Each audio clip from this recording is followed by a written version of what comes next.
Namaskar. Namaste, Nilesh ji. Namaskar, Ashwini.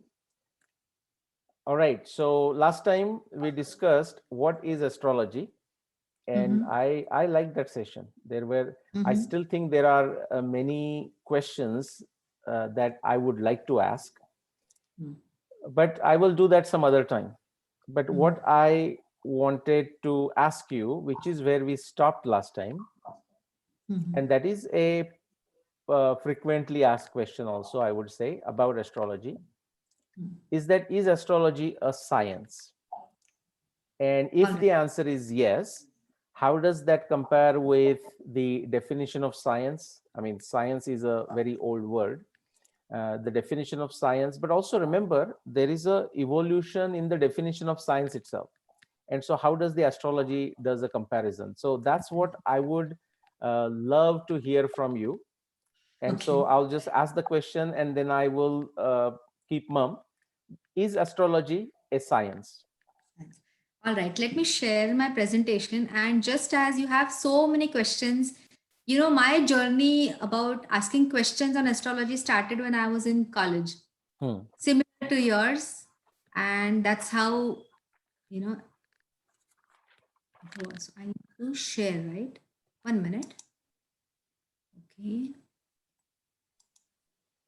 Yeah, I made you a co-host, so you should able to share. Okay. Hmm. Okay. Can you see? Yes, I can see it. Okay. So, yes. So let's try to address this question let me try to address it to the best of my ability. And as Hmm. I have understood astrology, Hmm. let's go through the definition of science. Hmm. Science comes from a Latin word scientia, which meaning knowledge, and it is a systematic enterprise that builds and organizes knowledge in the form of testable explanations and predictions about the universe. I see astrology exactly like this, Hmm. in the sense that according to me, in my opinion, in my experience, astrology is an empirical science. What Hmm. do you mean by empirical? Ours, empirical is what can be, the word itself means what can be observed, what can be Hmm. seen, what can be tracked, noted down, Hmm.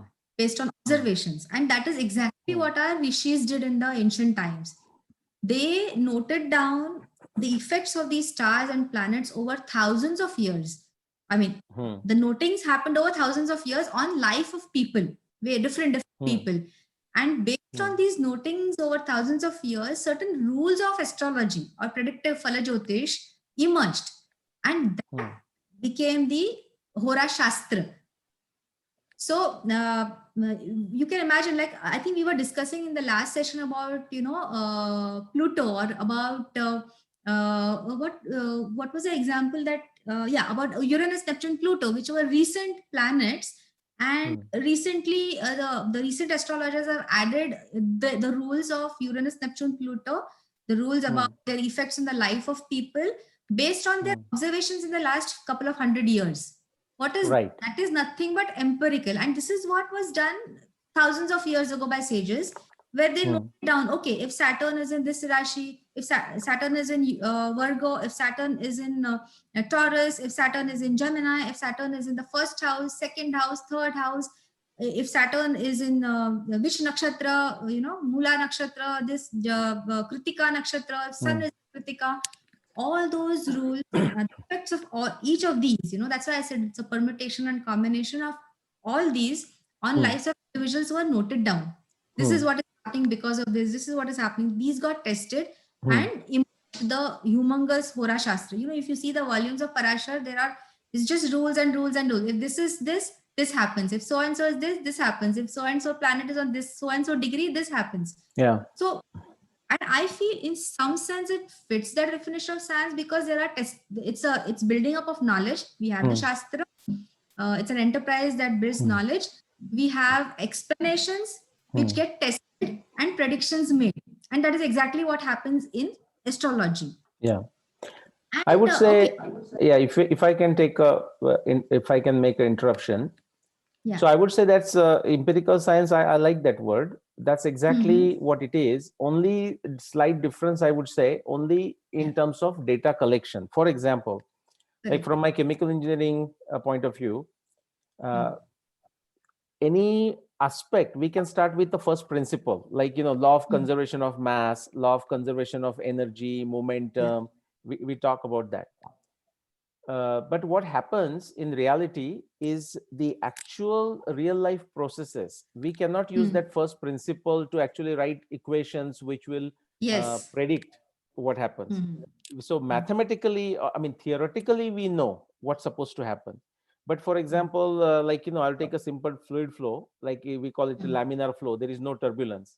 But as you Mm. start increasing either the flow or reduce the diameter, whatnot, or start mixing it, then this turbulence comes, and we have Yeah. no ability, our science is not advanced enough to actually model that turbulence. Now there are Model it. many computational dynamics and what are not happening. Correct. So what happens is, the way chemical engineering data is collected is done in the lab, which is Mm. basically observation, and then it is Mm. put into some kind of formulation.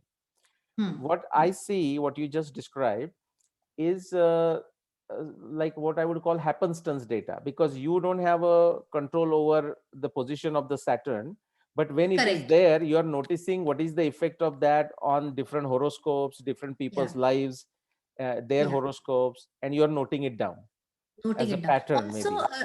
yeah, also like there's no formula, Correct. in astrology, because Yeah. had there been a formula, you wouldn't need an astrologer to interpret. Correct. You would have just put it in a, like I said, Hmm. matchmaking, the guna milan, that typically, 36 out of 36 gunas, how much matches, Hmm.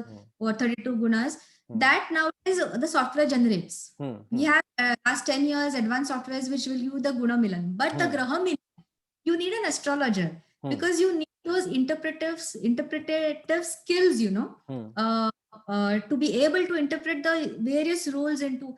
Also, there are certain, as you rightly said, it's not an exact science where I can say 2 plus 2 is equal to 4, Hmm. but so that is why all the more reason that when we give a prediction, it is within the rules and regulations. Right. We should normally, an astrologer doesn't or should not give a prediction because he or she feels like it. Yeah. Okay. So when the process is, when I get an horoscope, Yeah. I will note down the effect of every position Yeah. first before giving any answer. So Yeah. I will never give an instant answer to any person. So Correct. that is why it takes 4 to 5 days for me, and probably 12 to 13 sheets of my analysis in my language, which nobody will understand. But I will note down the effect of every combination, Yeah. theoretically what it means. Yeah. Then my skill lies in giving weightage to it. Yeah. What appears to be more important than the other, and then Right. accordingly predict. So yes, so in that sense, it is empirical. It is not exact, and it is good to be confine yourself within the boundaries of all the rules, because they work. I've Yeah. seen they work.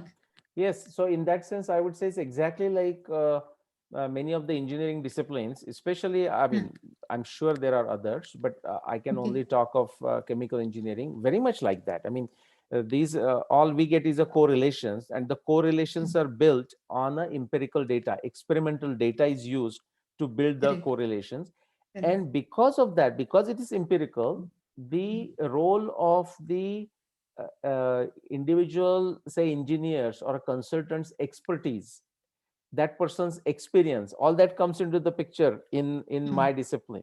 And so Hmm. I'm sure that Yeah. possibly parallels in That, yours. like, for to give you an example, Rahu and Ketu are not planets; they are nodes, right? Hmm. They are Hmm. imaginary points where You're right.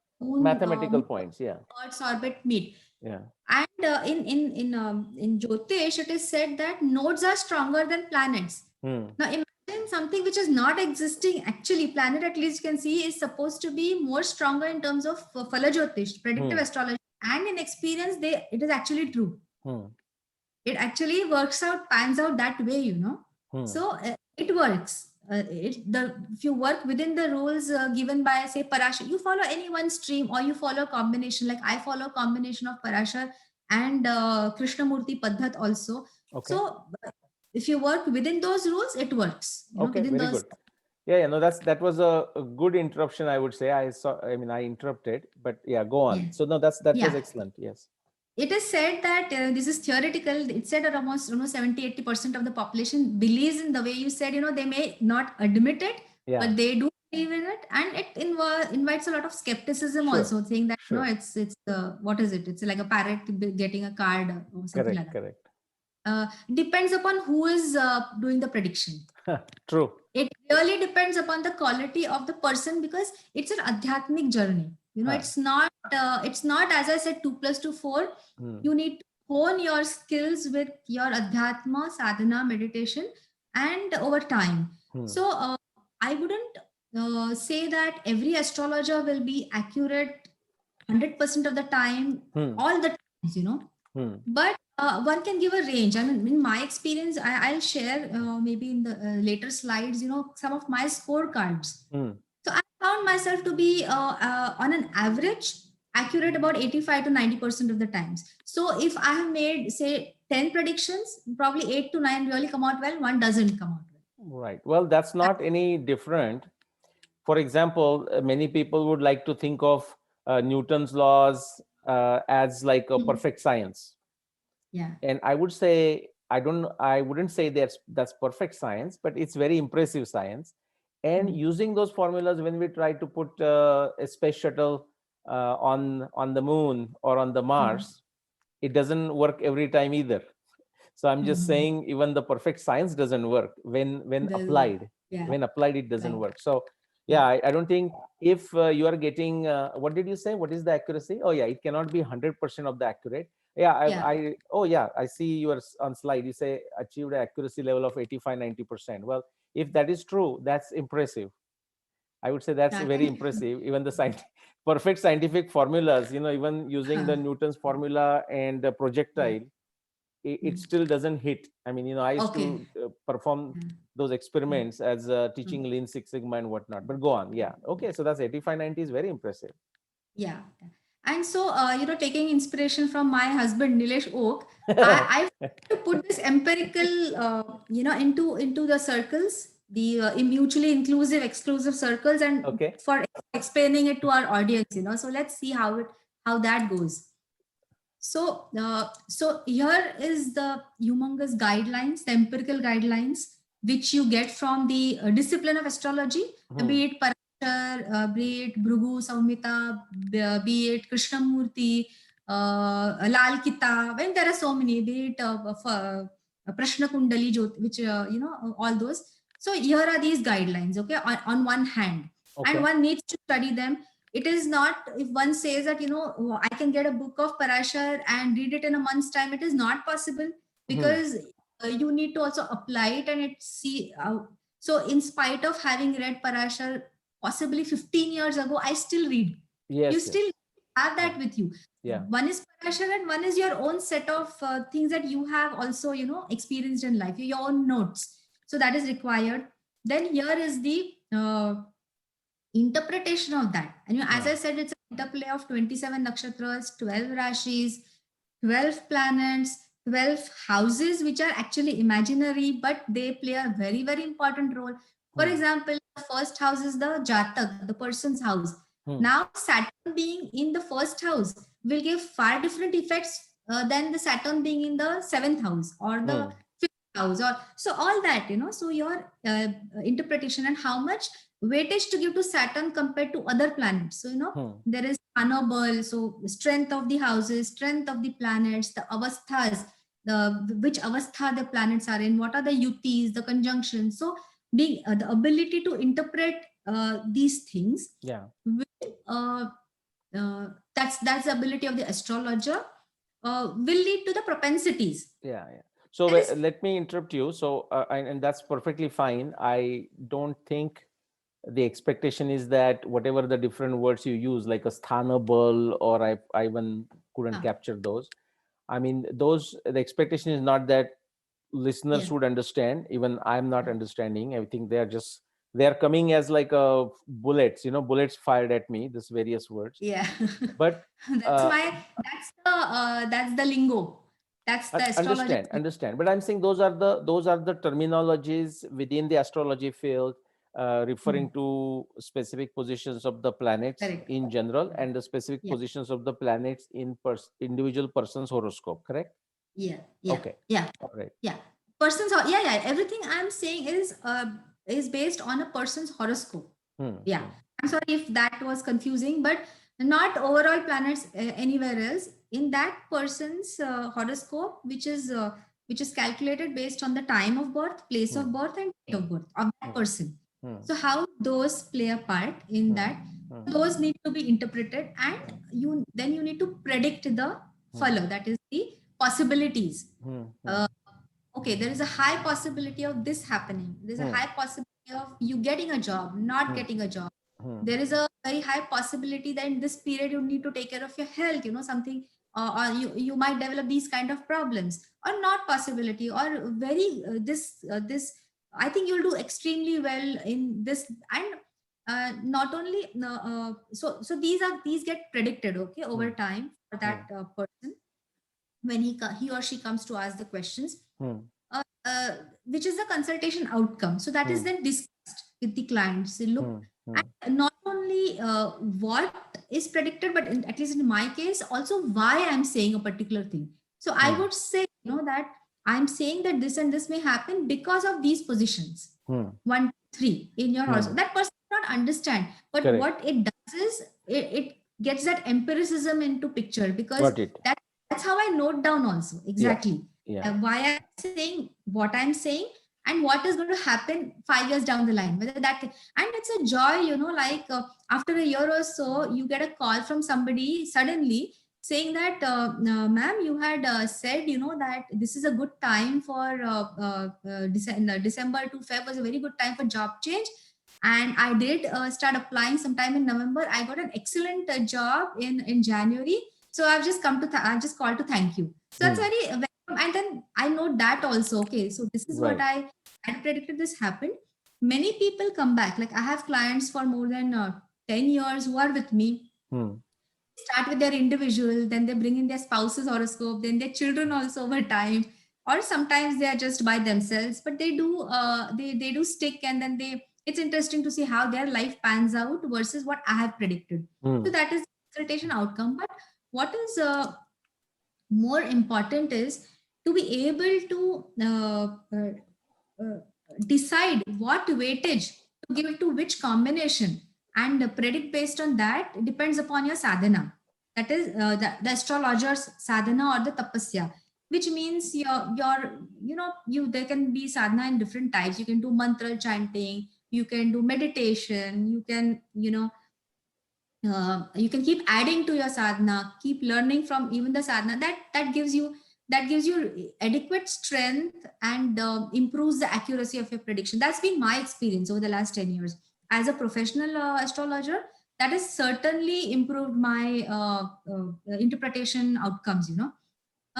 And of course, this is all synthesized not only at the time when the question is asked, but also over time, because people do keep coming back for some other question, different questions. And so the seeker, the person who is asking the question, gets a feedback of all this. He comes back with a feedback. As I said, it's a very good day when you get a call, saying that, oh, you had predicted so and this happened. So recently, somebody actually called to say, that this is, you had predicted us very smooth and nice pregnancy, and this, and everything turned out well, and now we are blessed with so and so, and they immediately say, please do predictions for my baby. And I say, no, hold on, wait, let the baby enjoy.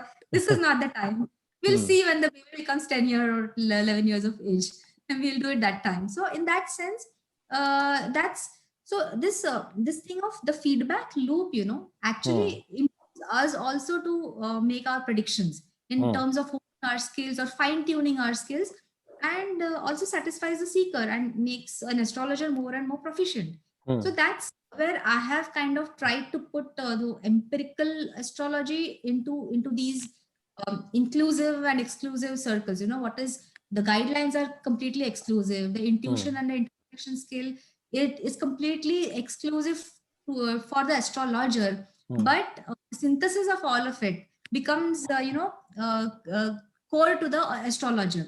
of all predictions, the outcome, the feedback mechanism. So that's how I would define as, empirical astrology. Okay. Now this is wonderful, and again I see many parallels. Okay. Okay. So yeah, and this is good. If you can go back to that previous slide for a second. Sure. Okay. So this is your contact information and whatnot. Sure. Okay. So this one here. So you have that word sadhana and tapasya. Tapasya. Right. Like again, I'll just try to put it to my chemical engineering, or even I would take, during my corporate career, like a certain period when I was into teaching, consulting, coaching on a Lean Six Sigma. I'll just use that as an example because they are very clean examples as opposed to like a sales career. I mean, this applies to sales and whatnot, just in terms of sadhana and practice. So I would say, just if you take pure chemical engineering, the empirical guidelines, we used to have, I mean, we still have it, I'm sure, and they must be updated. They used to call, just like your book was updated somewhere, like you mentioned some names, when the Uranus, Neptune, Pluto were discovered, they got added to the book. Added. In chemical engineering, it's called Perry's, some Mr. Perry, chemical engineer, he must have edited the book, called Perry's Chemical Engineering Handbook. And then there are similar handbooks for mechanical engineering and electrical engineering. And they give these quick formulas, many empirical correlations. And so actually you look at them. So that's like that empirical guidelines, the discipline of astrology. That's like that Perry's Chemical Engineering Handbook there. Of course, the other books. The astrologer is that chemical engineer. And of course, then we do what we do, right? If we are in a job as a process engineer, we do certain things. That sadhana and a tapasya, to me, as a chemical engineer profession, I would say, is not just, becoming familiar with that Perry's handbook. That is part of it. But part of it is to actually see what is predicted or what is shown in that Perry's handbook versus what actually is observed in the practice. And if there is a gap, to become aware of that gap. So what happens is, next time I'm designing another distillation column, I start with Perry's handbook, but I use my experience that usually in practice or in this particular area, maybe Canada or maybe India, that seems like I need to assume the efficiency to be a lot worse than what is given in Perry's handbook and compensate for that, something like this. So is that something you end up doing as a astrologer, interpreting the empirical guidelines? Yes. So as I said, many a times, maybe 85-90% of the times you're right. But there are instances where it doesn't work, like you. Also, every horoscope is different. Every horoscope will give you one very strong story, one very strong kind of, how would you say, if you describe a dish, suppose you describe pasta, you would describe it in 5 different. So it is spicy, it looks this color, it is, so say 5 characters. Similarly, every horoscope will give you 5 to 10 very strong characteristics. So those things are pretty easy to interpret. It just comes out. The moment you analyze a horoscope, you just know, for example, you just know this person is extremely short-tempered. You can very with great emphasis, and comes out to be correct, because the horoscope from every side is giving you the same story. Every position is telling one consistent thing, that he is a very short-tempered person, he or she. Will somebody else's horoscope tell anything about the temper? May not be. Yeah. It will be. I will tell you, my wife's friend. When before marrying, when I met my wife's friend, I asked her, to tell me like three good things about her and 3 things that maybe to be cautious about. And she's not an astrologer. My wife's friend is not an astrologer, but she said one is a short-tempered. Okay. But imagine the beauty of being an astrologer without even having met the person, seen the person, interacted. I know how a person is. That is truly admirable. Yes. So for example, this characteristic of a temper may not come out very clearly in somebody else's horoscope. True. It may be, might not be, might be very cool person, might not be. So our skill lies in trying to interpret that part if we need to. If we don't need to, it's a different thing. For example, probably in a person's horoscope, there is a very good yoga based on the current transit of getting a job. But it has happened that people have had to wait for six months before getting a job. And so there is something else which comes into play, which possibly if you have not analyzed well, you have missed. And that is where your, as I said, you need 4 to 5 days at least to sit and analyze every combination and the weightage of it. If you don't do it properly and in a very scientific manner, you may miss out half the things, and then the predictions will definitely go wrong. And why sadhana plays a role is the you kind of never become impatient, because when I see a horoscope, there are certain things which without even analysis I can tell, but I never tell. I say give me a week's time. Let me ask you a question on Let me ask you a question on that. See, I see you in action, and I don't know exactly what you do, but I do know that you spend those 4 or 5 days, write reams and reams of notes. I mean, reams of notes taking, so couple of questions on that. First thing, so I presume this is not a standard operating process or anything. You have developed your own. Yes, I have developed my own. And I assume, like, the Ranade sir that you mentioned, and I had a fortune of meeting him, unfortunately now he passed away. And I presume, or I mean, you tell me otherwise, that you have made some other astrologers. I understand everyone will have their own slightly different fashion. Do they spend that kind of time? I mean, I'm just curious. Or everyone has their own, what do you call, art? How they do it. So I think everyone has their own method. You will find many who just see a horoscope and will give their predictions. But I guess they have developed that skill over years and years and years or whatever. But about Ranade sir, he also hardly did a on-the-spot consultation. He would always tell the person to send the details first, date, place, and time. Take about 2-3 days. See, I also come from a finance or accounting background. So it is my habit to note everything. So possibly not many note down, but I am very comfortable noting everything and then bringing everything to the entire story comes together. That is my comfort level, my methodology, and I'm sure I've not missed out anything. But each astrologer has their own method. I mean, I don't want to make any comment on that, because if it works for them, it works. Right. I mean, that's possible. Like, especially the parrots, the guy with the parrot sitting under a tree. I mean, he has to do it instantaneously. Fortunately, parrot does for him.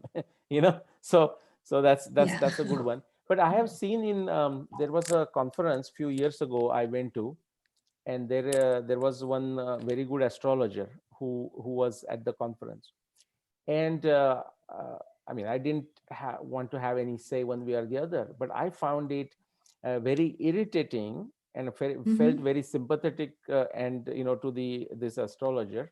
I mean, he knows more than astrology.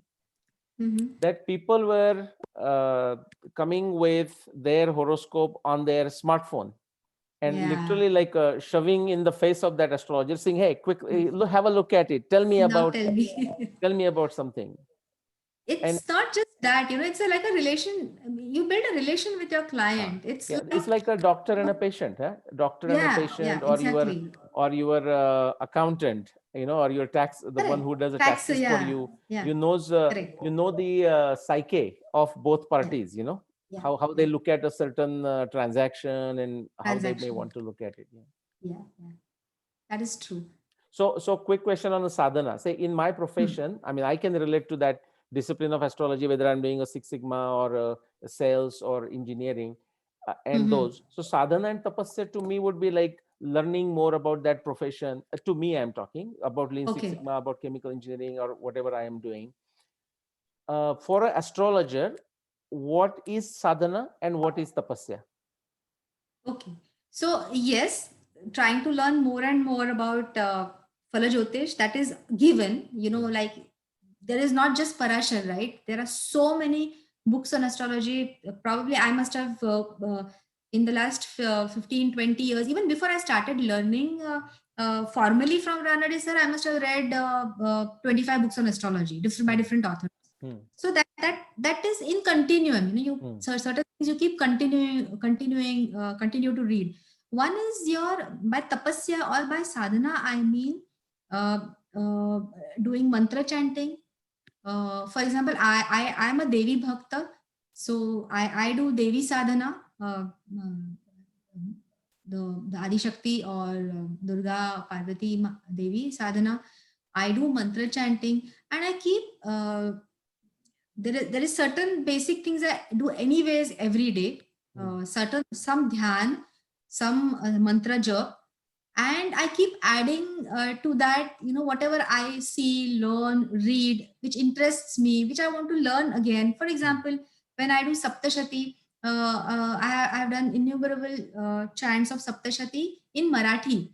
Now my endeavor is to do that in Sanskrit, complete Sanskrit. I know parts of Saptashati in Sanskrit, but I don't know the entire Saptashati. So that is the next endeavor. So we keep adding to whatever. So your Ishta Devata, of course, even in in terms of people ask me, so what is the solution for this problem? I generally will prescribe mantra chanting. Okay. That is generally what, based on the horoscope or based on the Ishta Devata, what naturally comes to you, whom do you get attracted to naturally, which god or goddess. So I am naturally not attracted to Devi.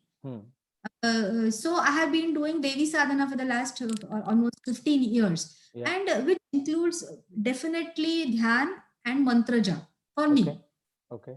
And at times reciting Saptashati, at times reciting some other mantras, depending on the time available, depending on, and that helps. Okay. So maybe the last question for at least this session. So consultation outcome, these would come in the form of some kind of predictions. Okay, depending on whatever question the individual, the client would have asked. Yes. What is the output? Like, how do you give them a list of predictions? Do you discuss with them this list of predictions? Do you have like a sort of a open-ended discussion with them? I mean, what is the form of outcome, and how do you track it, or how do they give you the feedback, as to something worked out, something did not work out, something was right? I mean, the prediction was right, prediction was wrong. Correct. So basically it's a process. So when somebody contacts me via an email or a text message saying that, hey, I need to talk to you because I have some questions. So we make a short call. I make a short call to understand what the question is. So in general, as I said, jara dekh lena mera horoscope, that kind of a thing I don't entertain, because it's waste of both time, his time and my time also, or her time and my time. So then they have some specific question, about all those that we discussed. After that, I take my, say, week, or depending on the queue I have, sometimes 2 or 3 weeks, so I may have a backlog of 7, 8. So I do the complete analysis. Now, even if the client has one question or 3 questions or 10 questions, there is certain basic analysis that I need to carry. When you see me writing down and noting down thousands of things in the book, certain basic things have to be done even to be able to answer one question. But after having done that, that stays with me in my file. So even late, and of course, on the decided date, we do a call, either a Skype call or a WhatsApp call. And I try to, the first thing I do is, in any ways, I map the personality of that person. So I discuss the personality the way I see it even before the person. I tell the client, hold on, don't say anything. Let me tell you the way I see you, and then you can correct me. So based on personality calibrations, because that is exactly the deciding factor of what kind of decision making that person will end up doing, his or her personality. So that's very, very critical for, I think, that mapping is very important before any prediction is given. So that is done. Then we come to the prediction part based on the question or the questions that the client has. We discuss a prediction. It's all on the phone. I do not give anything in writing. Sometimes these days people record. Most of the times I suggest, I advise that they come with a notebook and a pen and they note down whatever is important, what I ask them to note down. And after that is done, the entire booklet is with me with my own analysis. So at any point in time, they have a question in future about some other thing. Today they've asked about career. Tomorrow they may be wanting to ask about a job change or about marriage or something. That person's horoscope and the basic analysis is always with me. So his dashas, his current transits, everything, his or her is always with me. Right. And they come back. They either message me or they call me in terms of the prediction.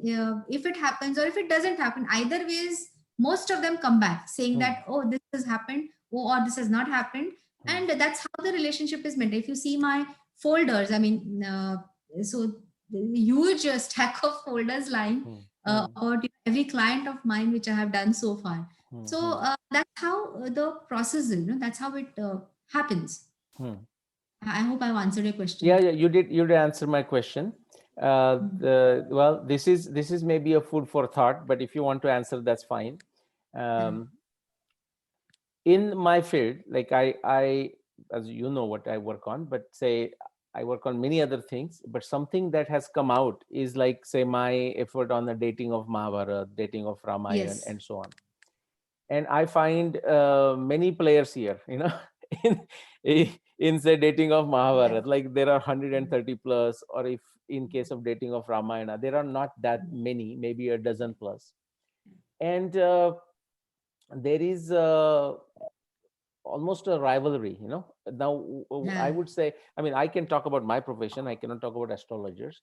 I mean, I would say that many times people may have a decent intention, the intentions are right, and honestly that is giving them a benefit of doubt. I'm saying this now because I'm so close to this field, and I know, and these are not like infinite players. I would say in case of astrologers, you would have, there are numerous astrologers Yeah, around exactly. the I world, was going to not say. so like Mahabharata Astronomer. dating researchers. Yes, yes. Now the reason I'm asking is, it is already, the astrology is blamed with this, by the way, but I will say in the field like dating of Mahabharata, which is very scientific. I mean, I'm not saying astrology is not scientific. People's perception of astrology can be different, but when it comes to dating of Mahabharata or dating of Ramayana, ignorantly, I would say, people think, oh, these guys must be very sincere and they must be doing something scientifically. Being a internal person, coming to that, I would say there is a enormous fakery when it comes to the so-called researchers working on the dating of Mahabharata. Ditto for Ramayana, enormous fakery. And these people will, I mean, very blatantly will, wear this on their sleeve and what they have done and so on. And a common man cannot distinguish between what is fakery, what is real. With your experience, whatever limited or a broad experience you have of astrology, my null hypothesis or gut feel would say that there is a lot of fakery there too. But how would an individual approaching an astrologer, what would he or she can do other than having a bad taste, in the mouth, to figure out who should they approach? So there are two things to this question. One is, yes, there is fakery, and then there is those people who will just see and tell you 10 predictions or extempore without. That is there at one side. But even in terms of the seekers, the clients, I have seen clients coming to me saying that, okay, I consulted so and so, and they said this, and nothing happened. Then I consulted so and so, and they said this, and nothing happened. So I've come to you. So fine. Many times I find people not wanting to take any effort, and I think this will address our next question that we are going to, whether is everything predestined. And if everything is predestined, why bother? So people see, astrologer can give the propensity, he can give the possibility, he or she, he can give what is possible, what is not possible, what is the likelihood, and how much, more than 90% possible that this will happen, or very less likely that you'll get a job. Suppose I give a prediction that yes, it's very likely that you're going to get a job in the next 3 months. The person doesn't apply, doesn't take even the effort to make an application to 5 different companies. How is he or she going to get a job? Right. So the karma part, the free will part, plays such a very important role in that person's life that people miss that and blame the astrologer. The astrologer will only tell the possibility. If you don't work towards achieving that possibility, how? I mean, nothing is going to happen in your life. So I think that takes us to the next, might take us to the next session, on whether everything is predestined, then why bother? Why take any effort? और अगर सब कुछ परमात्मा के हाथ में है, तो क्या करना? मीन्स बैठे रहना है या क्यों दिखाना है अपना horoscope? I would say if something everything is in the hand of a Paramatma, the way these people think, then even they don't need to go to the astrologer. They can sit on their chair and see the world go by, right? I mean, that's So in what people Marathi we have that saying, na? In Marathi, असेल माझा हरी तर देईल खाटल्यावरी. So if that is attitude, then you don't have to do anything in life. Just sit on the bed and things will fall.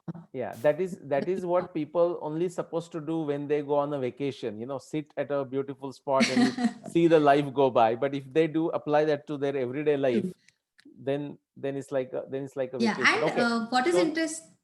Go ahead. What is also interesting is you will find a very nice correlation of Bhagavad Gita message with astrology. Okay. And that's what we can address in that next question, whether if everything is predestined.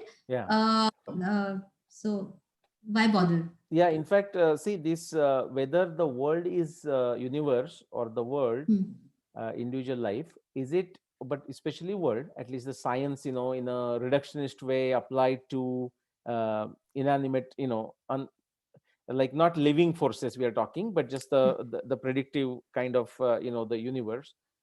Whether the universe is a deterministic or non-deterministic is a open question within the science. There is no evidence for one or the other, or you can find the evidence that may tend to support, but then there always the question comes which there is no answer from either positions, from a fully deterministic position or fully non-deterministic position. So it's interesting that will also come into your astrology. So we may actually split that, and we may do as a separate session on that. Okay, quickly, because you're showing this slide here. So that I suppose your contact information slide. So I see your phone number and the email. What do you have any preference? How, if somebody wants to contact you, how they should contact you? Yeah, I prefer email definitely. But if that's a challenge, then maybe a message or text or a WhatsApp message is on the phone, but no calls, please. Good. No, glad you mentioned that. And that is that's a totally different subject. I don't want to ask that question to astrologer. Maybe there is nothing in astrology, but I find that as a nightmarish. Like people connecting via WhatsApp, and WhatsApp is a very, very effective tool. But if it's not used intelligently, my God, I mean, it can be a nightmare. I mean, that's what I find too. People just, everyone wants to go through WhatsApp. I mean, they're urgent. It may not be important, but it's urgent.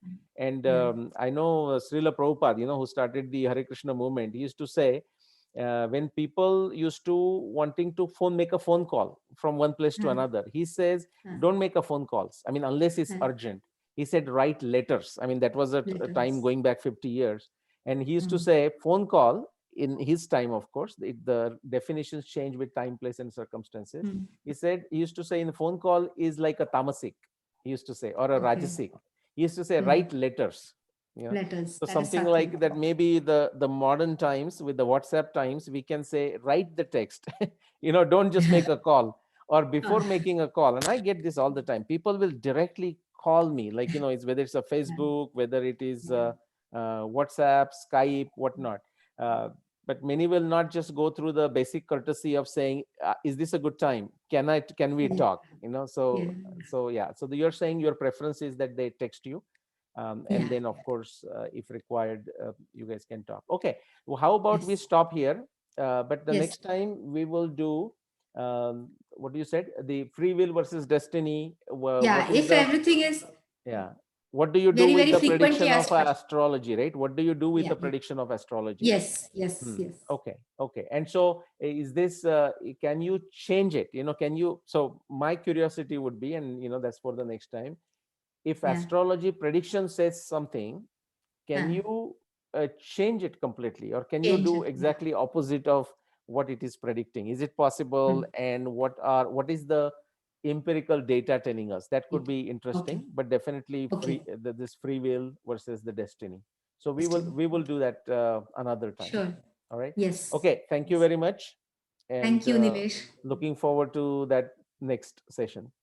session. Yeah, thank you. Bye.